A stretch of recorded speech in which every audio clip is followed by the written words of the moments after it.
అందరికీ నమస్కారం అండి.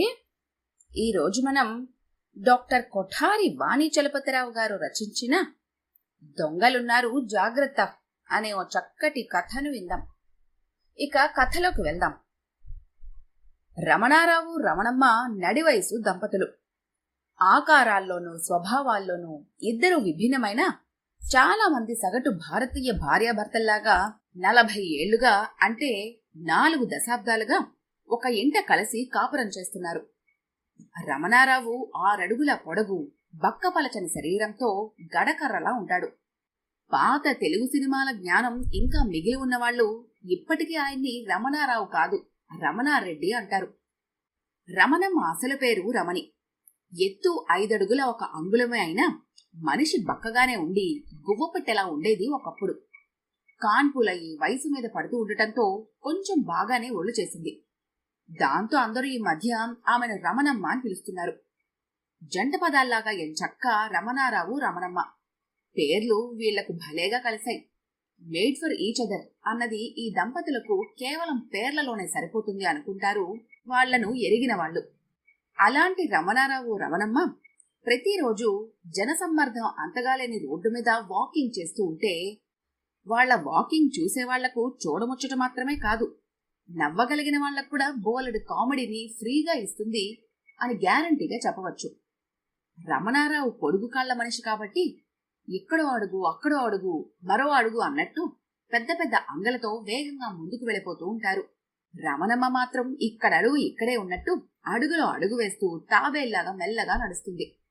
అలా పోను పోను ఇద్దరి మధ్య ఫర్లాంగు దూరం పెరుగుతుంది. ఆ రోజు అలానే అయింది. ఏమండి ఉండండి అని పెద్దగా ఆమె ఒక్క కేక వేస్తే అప్పుడు ఆగి వెనక్కి తిరిగి చూసి, త్వరగా నడవ్వే అన్నాడు రమణారావు. అక్కడెక్కడో ఏవో కొంపలు అంటుకుపోయినట్టు ఎందుకలా పరిగెడుతున్నారు? నన్ను అంత దూరంలో వెనక వదిలేస్తే ఏ రౌడీ వెధవో అన్నా వెంట పడతాడు అంది రమణమ్మ. నువ్వు చాలా భ్రమల్లో ఉన్నట్టున్నావు. ఇంకా నీకు అలాంటి భయాలేమీ అక్కర్లేదు. నేను గ్యారంటీ ఇస్తున్నాను, ఎవ్వరూ నీ వెంట పడరు అన్నాడు రమణారావు. మీరే ఉన్నారులేండి 25 ఏళ్ల బాలాకుమారుడిలాగా. ఆ మాట నేను అన్నానా? అది సరే గాని మీరన్నట్లు రౌడీలు వెంట పడకపోవచ్చు, దొంగలు వెంట పడొచ్చు కదా. ఇప్పుడు అసలే సిటీలో చైన్ స్నాచింగ్ విచ్చలవిడిగా జరుగుతుందంట. మోటార్ బైక్ మీద వెనక నుంచి వేగంగా వచ్చి త్రుటిలో ఆడవాళ్ల మెడల మంగళసూత్రాలు లాగేసుకుని పోతున్నారని విన్నాను. అందుకే చెబుతున్నాను, బయటకొచ్చినప్పుడు ఆ మంగళసూత్రాలు తీసి ఇంట్లో అలమరాలో పెట్టిరావే అని. ఆ మాట భర్త అనగానే ఠక్కున బయట చాటు నుంచి పుస్తల తీసి రోడ్డు మీద కళ్ళకద్దుకొని, ఏంట అమంగళం మాటలు? ఏ ఆడవాళ్ళైనా మెల్లోంచి పుస్తలతాడు తీస్తారా అని గయ్యమంది భర్త వంక గుడ్లురుమి చూస్తూ రమణమ్మ. ఈ దేశంలోని ఆడవాళ్లకు ఇలాంటి సెంటిమెంట్ ఉంటుంది గనకనే దొంగలు అలా రెచ్చిపోతున్నారు. పోనీ కొంగు మెడ నిండా కప్పుకోవచ్చు కదా అన్నాడు రమణారావు విసుగ్గా. నిన్న పెళ్లికెళ్తున్నప్పుడు ఇదే మాట పదే పదే అన్నారు, కొంగు కప్పుకో కొంగు కప్పుకో అని. కొంగు కప్పుకునేదానికి అసలు నగలు వేసుకోవటం ఎందుకటండి? ఆడవాళ్ళు ఎవరైనా బోలెడు డబ్బులు పెట్టి నగలు ఎందుకు కొంటారనుకుంటున్నారు? నలుగురు చూడాలని. అబ్బో ఈవిడికి ఇన్ని నగలున్నాయా అని అనుకోవాలనే కదా. అదీగాక ఆడవాళ్లు అందంగా డాబుగా కనబడేది ఆ నగల్లోనే కదా. అలాంటప్పుడు కొంగు కప్పుకొని తిరిగితే ఏమిటి ప్రయోజనం? ఈ పుస్తల తాడునే చూడండి, పాతది చెడగొట్టి మొన్నీ మధ్యనే 3 తులాలు పెట్టి ఇలా నదురుగా కనబడేలా చేయించుకున్నాను. మెరుగు కూడా బాగా పెట్టడంతో మెళ్ళో ధగధగా మెరిసిపోతుంది. మీరేమో పైట నిండుగా కప్పుకో అంటున్నారు.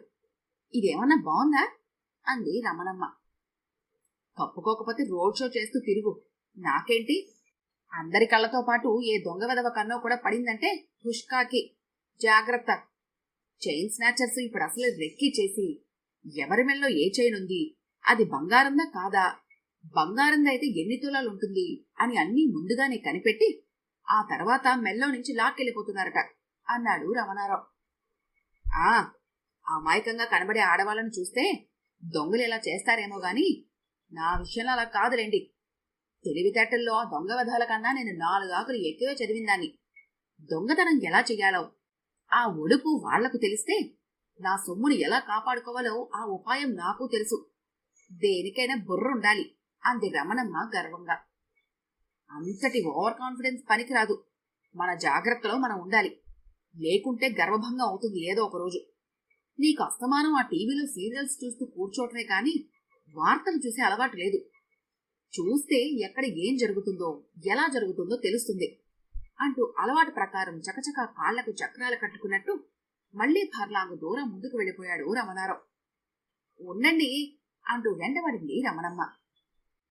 ఈ వాకింగ్ ఏమిటో గాని దీనికి బాడీ గార్డులా కాదు కాదు గోల్డ్ గార్డులా పనిచేయలేక చస్తున్నాను అని మనసులోనే అనుకుని మునివేళ్లతో నెత్తి కొట్టుకున్నాడు రమణారావు.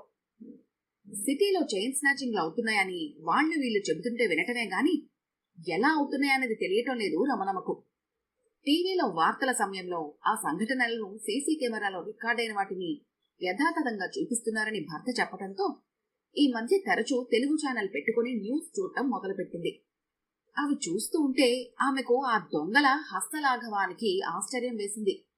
ఇంటి గేటు దాటి ఏ పాల ప్యాకెట్ కోసమనో, కూరల మార్కెట్ కనో, పిల్లల్ని స్కూల్ నుంచి తీసుకురావటం కోసమనో బయలుదేరిన ఆడవాళ్లను టార్గెట్ గా చేసుకుని వెనక నుంచి వేగంగా బ్లాక్ పల్సర్ మీద వచ్చి మెల్లోని మంగళసూత్రం గొలుసును క్షణంలో చాకచక్యంగా లాగేస్తున్న ఆ హెల్మెట్ పెట్టుకున్న దొంగల తెలివితేటలకి బుగ్గలు నొక్కుకుంది.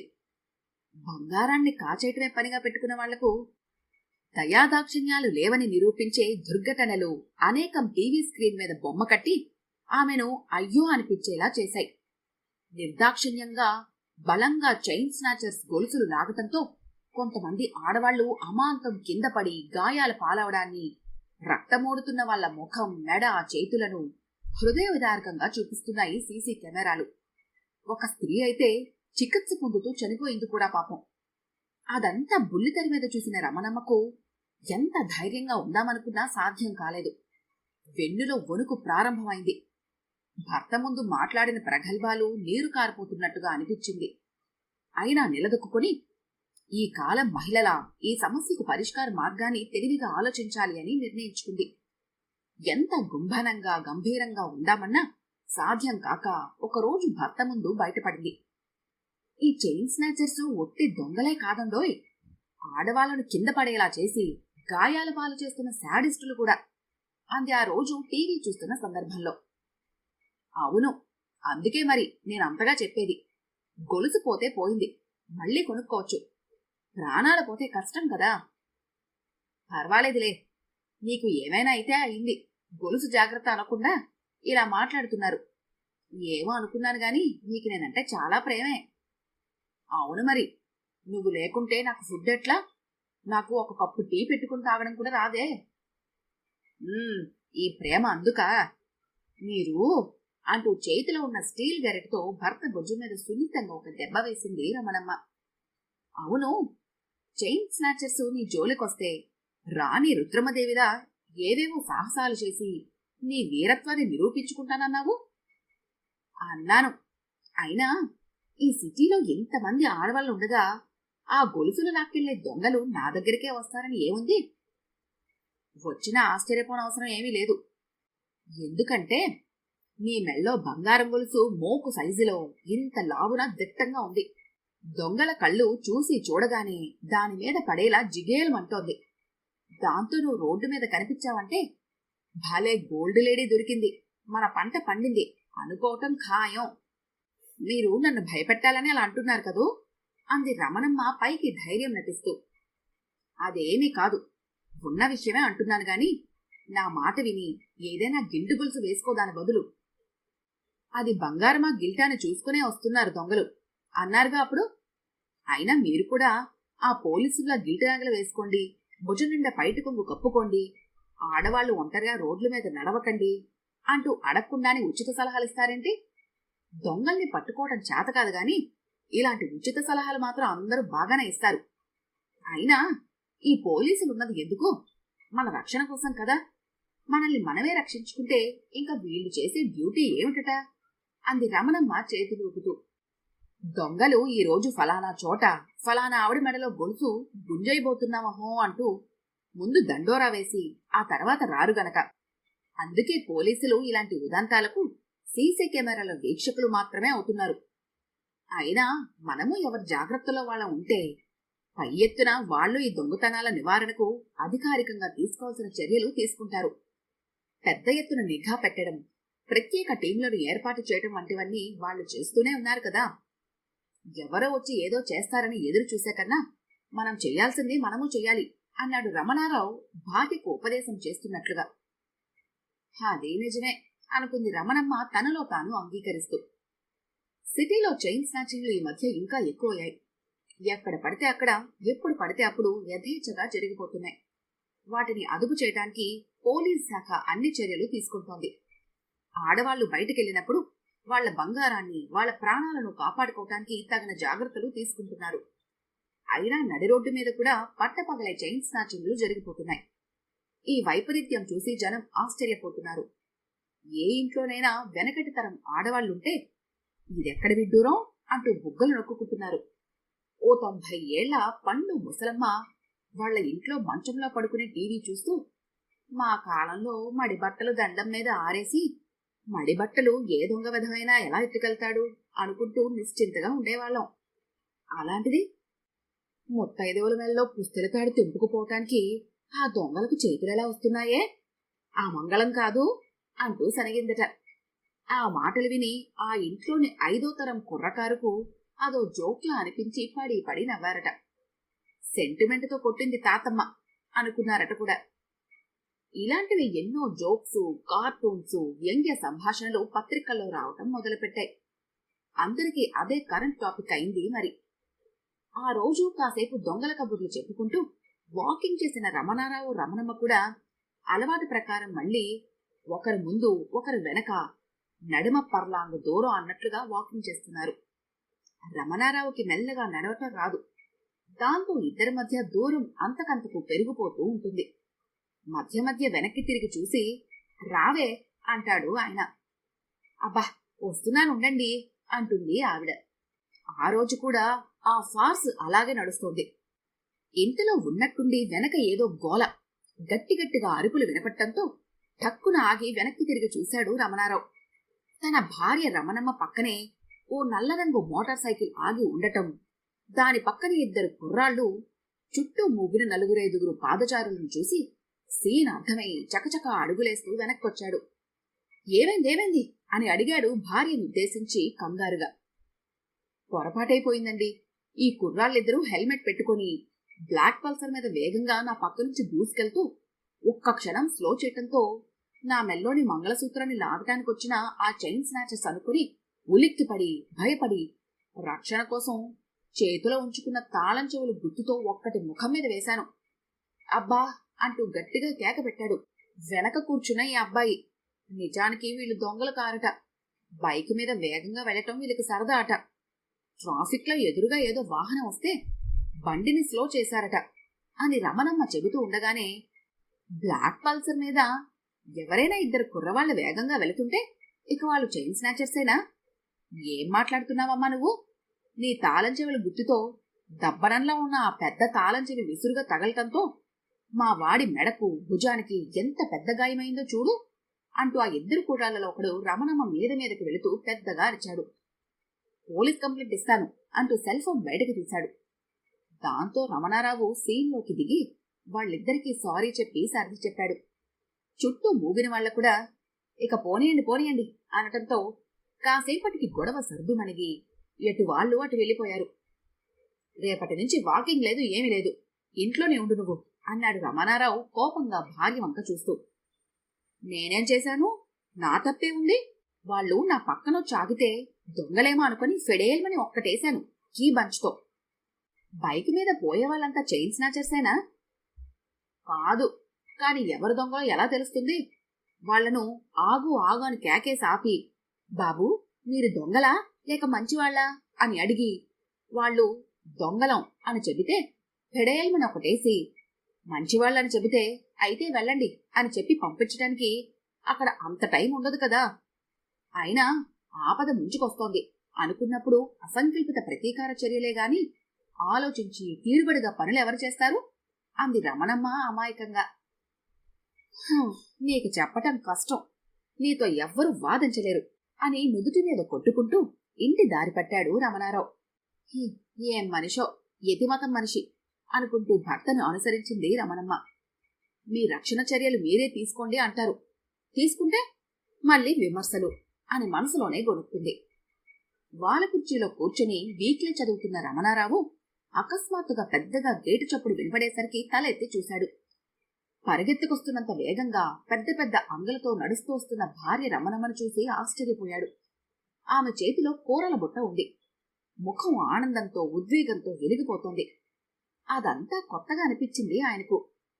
తనకి ఏదో చెప్పాలని ఆమె ఆరాటంగా వస్తోంది అని అనుకుంటుండగానే, ఏమండోయ్, ఈరోజు ఏం జరిగిందో తెలుసా అంది రమణమ్మ. ఏం జరిగింది అన్నాడు రమణారావు. నేను కూరగాయలకని మన ఇంటికి 2 బజార్ల అవతలున్న సంతకు వెళ్ళానా?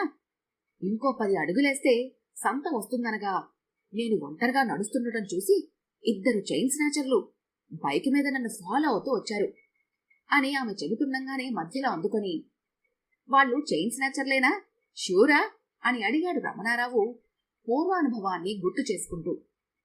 అయ్యో, చైన్ స్నాచర్లేనండి బాబు. వెనక కూర్చున్నవాడు నా మెడ మీద చెయ్యి వేసి చైన్ లాగబోయాడు కూడా. అవునా? చైన్ పోయిందా? నీకు దెబ్బలు గాయాలేమైనా అయ్యాయా? అదేమీ లేదండి, నా చైను పోలేదు, ఇదిగోండి నిక్షేపంగా ఉంది. గాయాలు నాకవ్వలేదు, కాని వాళ్ళకయ్యాయి. లాగగానే నా చైన్ రాకపోవటం, నేను ఒక్క విదిలింపు విదిల్చటంతో 2 బ్యాలెన్స్ అవుట్ అయ్యి అమాంతం కింద పడిపోయారు. ఇంతలో నేను దొంగ దొంగ అని అరవటంతో సంతలో ఉన్న జనం కొంతమంది పరిగెత్తుకుంటూ వచ్చి వాళ్లకు బాగా దేహశుద్ధి చేయటమే కాదు, పోలీసులకు ఫోన్ చేసి వాళ్ళను పట్టించారు. అవునా? ఆశ్చర్యంగా ఉందే. చైన్ స్నాచర్లంటేనే హస్తలాఘవంలో నిపుణులని కదా అర్థం. వాళ్ళు నీ చైన్ లాగకపోవటం ఏమిటి? బహుశా దొంగ వెధవ ఈ మధ్యనే గొలుసులు లాగటంలో తర్ఫీదు పొందినవాడై ఉంటాడు. ఫస్ట్ కేసు ప్రాక్టికల్ గా నీ మీద అయి ఉంటుంది అని సాలోచనగా అన్నాడు రమణారావు. అదేం కాదు, అతను ఈ పనిలో ఎక్స్పర్ట్. నా తెలివితేటలు ముందు జాగ్రత్త మూలంగానే నా మంగళసూత్రం గొలుసు వాళ్ళ చేతికి చిక్కలేదు అంది రమణమ్మ గర్వంగా. ఏం చేశావేంటి? నేను కూరలకెళ్లే దారిలో మలుపు మలుపునకు దొంగలున్నారు జాగ్రత్త అని రాసి ఉన్న బోర్డు, చైన్ స్నాచింగ్ దృశ్యం తాలూకు బొమ్మలతో సహా కరెంటు స్తంభాలకు కట్టి ఉండటం అటు వెళ్తున్నప్పుడల్లా చూస్తూ ఉండేదాన్ని. ఇక్కడ దొంగల బెడద ఎక్కువ ఉన్నట్లుంది. ఎప్పుడిటొచ్చినా పకడ్బందీ ఏర్పాట్లతో రావాలని అప్పుడే నిర్ణయించుకున్నాను. అది ఎలా అని ఆలోచించగా ఒక ఐడియా తలుపుకున్న నా బుర్రలో మెరిసింది. అదేమిటంటే, ఇదిగో ఇదే అంటూ అంతవరకు ముడుచుకొని కొంగుచాటును దాచుకున్న ఎడం చేతిని ముందుకు చాపుతూనే కుడి చేత్తో బయట చాటునున్న పుస్తెల తాడును బయటకు వేసుకుంది. పుస్తెల తాడుకు ముంజేతికి కలిపి ట్రావెల్లో సూట్ కేసుకు సీట్ రాడ్డుకు సేఫ్టీ కోసం వేసే లాక్ ఉన్న సన్నటి చైన్ వేలాడుతూ కనిపించింది. అది చూసి ఒక్కసారిగా కెవ్వు మన కేకేస్తూ, అదేంటే రూమ్కి తాళం వేసినట్టు తాలిబొట్టుకు తాళం వేశావు, నీకేమైనా పిచ్చా అని అడిగాడు రమణారావు. అవును, పిచ్చే.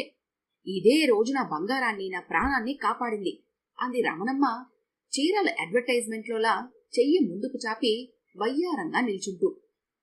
ఇలా తాలిబొట్టును టైట్ గా లాగి రిస్ట్ కు కనెక్ట్ చేస్తూ కట్టి తాళం వేయటం వల్ల ఆ దొంగ లాగిన గొలుసు ఊడి వాడి చేతికి రాదు. ఈలోగా నేను తేరుకొని ఒక్క తోపు తొయటంతో వెళ్లి అంత దూరాన పడ్డారు దొంగలిద్దరు. బైక్ బ్యాలెన్స్ అవుట్ అయింది కదా, అందుకే అవలేలగా పడ్డారు అంది రమణమ్మ తన సాహస కృత్యానికి తాను గర్వపడుతూ. అఖండమైన భార్య తెలివితేటలకు అబ్బురు పడుతూనే నవ్వు అప్పుకోలేక హహహ అని పెద్దగా నవ్వాడు రమణారావు. ఇది చూసి రోడ్డు మీద జనం నవ్వలేదా అని అడిగాడు అలా నవ్వుతూనే. ఎలా చూస్తారు? బయట చాటున పుస్తెలతాడు, కొంగు చాటున చెయ్యి ఉంటే అంది రమణమ్మ. నీ తెలివితేటలకి పోలీస్ శాఖ వాళ్ళు నీకు ఏదైనా మంచి అవార్డు ఇవ్వాలే. అవును, నిజం చెప్పు. కొంప ముంచి నీ ఈ ఏర్పాటును జనంగాని ఏ ప్రెస్ రిపోర్టర్ గాని చూసి ఫోటోలో వీడియోనో తీసుకోలేదు కదా? ఎందుకంటే రేపు టీవీలో రిపీటెడ్ గా దీన్ని ఏ ఛానల్ వాళ్ళన్నా టెలికాస్ట్ చేస్తే జనమంతా పడి పడి నవ్వుతారు అన్నాడు రమణారావు భార్యను ఉద్దేశించి. ఎవరు చూడలేదు అన్నానా? అయినా ఈ అరేంజ్మెంటు నా పర్సనల్, అలా అందరికీ తెలియనిస్తానా అంటూ లోపలికెళ్ళిపోయింది రమణమ్మ. థ్యాంక్ గాడ్ అని మనసులోని అనుకొని లోపలికెళ్తున్న భార్యను వెనక నుంచి చూస్తూ, ఈ భారతదేశం గడ్డ మీద పుట్టిన ఆడవాళ్లు మీకు జోహార్లు.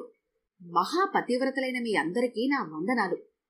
పెళ్లినాడు భర్త కట్టిన పుస్తెల తాడును 16 రోజుల పండుగల లోపల బంగారపు గొలుసులోకి ఒకసారి ఎక్కించుకుని మెడలో ధరించారంటే ఏ దొంగలు ఎంతగా వెంటబడి ఆ బంగారాన్ని దొంగలించాలని చూసినా, ఆ ప్రయత్నంలో మీరు కింద పడి ఒళ్లంతా గాయాలు చేసుకున్నా, ఆఖరికి ప్రాణాల మీదకి తెచ్చుకున్నా సరే, మంగళసూత్రాల గొలుసును మాత్రం మీరు మెళ్ళలోంచి తీయరు.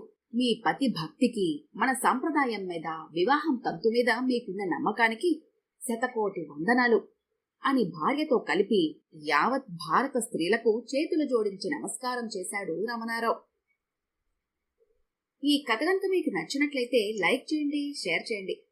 మరిన్ని ఇంట్రెస్టింగ్ కథల కోసం మా ఛానల్ని తప్పకుండా సబ్స్క్రైబ్ చేసుకోండి.